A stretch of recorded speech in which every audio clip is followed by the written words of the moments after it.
Hi everyone, Rebecca here, and I'm so excited that the seller had reached out and asked me to give my honest opinion on these fruit bags. I hear the birds in the background. Some of the mangoes for myself, so I'm going to put a few of these bags on. There are 120 fruit bags and are various sizes.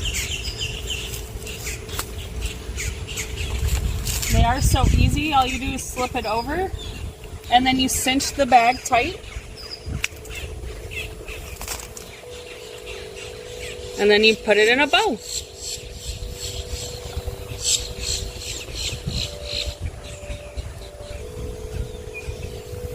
I do like the color too. It kind of matches the tree.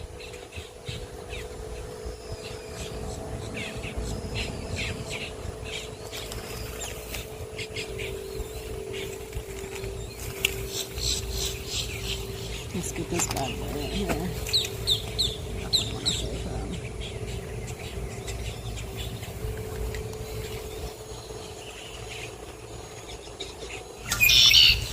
You could also use these bags for a gift bag. It's cute and iridescent.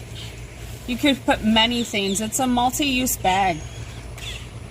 All in all, I think these are great fruit bags, and I do suggest them.